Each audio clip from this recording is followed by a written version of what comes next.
Dans le cadre de l'opération CAPA 2025, le secrétaire général Jean-Gervais Keïdé a conduit une mission le samedi 8 juin à Aboasso.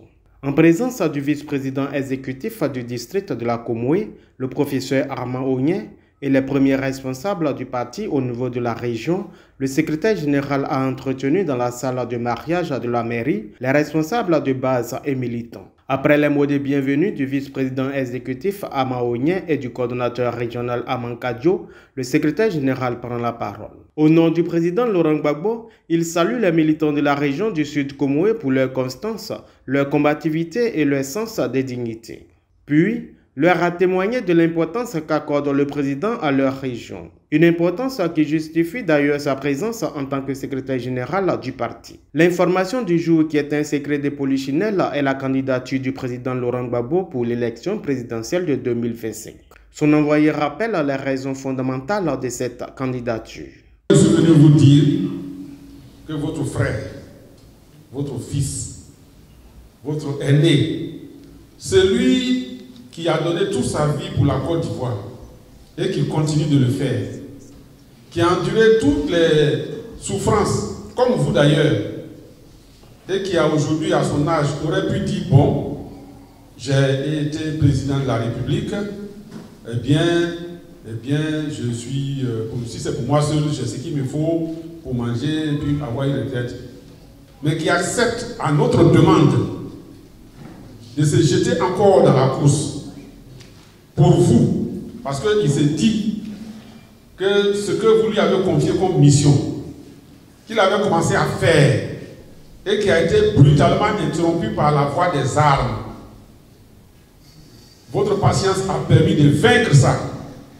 Si vous avez tenu, lui, il peut faire un dernier sacrifice pour vous. Et c'est pour ça, ce dernier sacrifice, il est candidat à notre demande. Il est candidat pour être président de la République. Il n'est pas candidat pour être candidat seulement. Il est candidat pour faire la compétition et puis pour gagner. Pour gagner. C'est ce que je suis venu vous annoncer. Je suis venu vous dire que Laurent Gbagbo, que vous avez toujours connu là, comme disent les Anglais, puisque je suis à Aboasso, donc je suis pas loin du Ghana, Gbagbo is back. Gbagbo est de retour. Les bonnes choses vont reprendre. La vie agréable doit reprendre. Les Ivoiriens doivent retrouver la sérénité et le sourire, la paix du cœur et de l'esprit.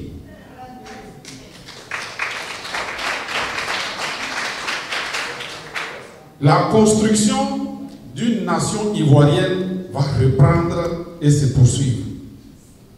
Une nation où on ne parle pas d'Agni, ni de Bété, ni de Djoula, ni de Sénoufo, ni de Gouro, mais où progressivement nous sommes les fils d'une même mère et on est conscient que nous avons un destin commun.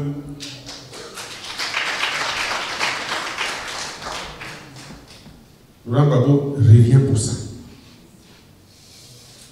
Je suis venu annoncer à ses parents du Sud Komoué qu'il est candidat.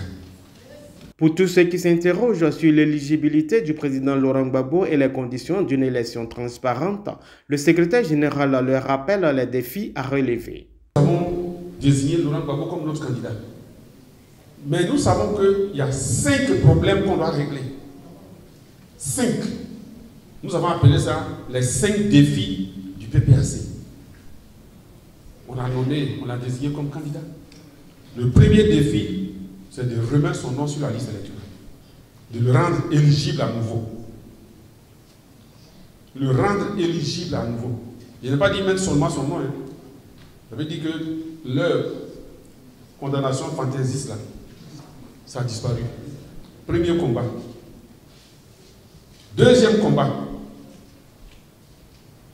La CEI actuelle,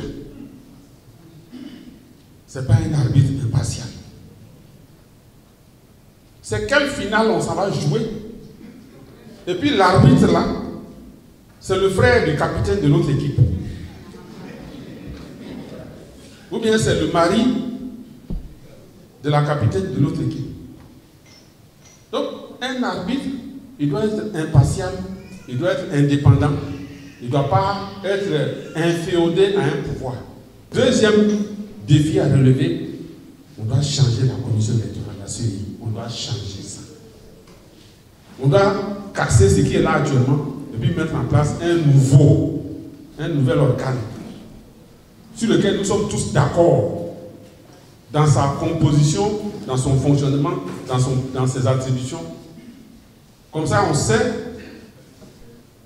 que l'équipe, la structure qui est chargée d'organiser les élections là, elle est réellement impartiale et non dominée à 90% par le RDR. Sinon, tant que c'est là, vous tous à Aboasso, il faut faire 100% dans les urnes à Babo et puis arriver à Abidjan, c'est autre chose. Ça, c'est le deuxième combat qu'on doit mener. Troisième combat, la liste électorale. Le quatrième combat, c'est sur la question du découpage électoral. Le dernier combat à mener, c'est le combat de la carte nationale d'identité. Pour ces principaux défis, le secrétaire général Jean-Gervais Keïdé en appelle à la mobilisation des militants en vue d'équilibrer le rapport des forces, un indicateur indispensable à toute prise de décision politique. Le chef de la délégation termine son oral par la visite du président Laurent Gbagbo à Bonoa le 14 juillet prochain. Il demande à cet effet une mobilisation de toute la région. Après quoi, il a longuement échangé avec les militants sur les questions liées à la vie du parti. Puis, s'ouvre la phase de vérification de la mise en place effective des structures de base. Sur les 17 fédérations que compte la région, 14 ont exposé. Les fédéraux ont fait l'état des lieux, évoquant des difficultés éprouvées. Au bout d'une longue série de questions-réponses, l'animateur principal du parti a félicité les femmes et hommes qui le maintiennent en vie sur cette partie du pays. Une rencontre qui vient booster les responsables locaux et militants. Nous sommes heureux, je peux dire heureuse de le recevoir. Nous avons vraiment été édifiés par tout ce que le SG vraiment nous a donné comme information.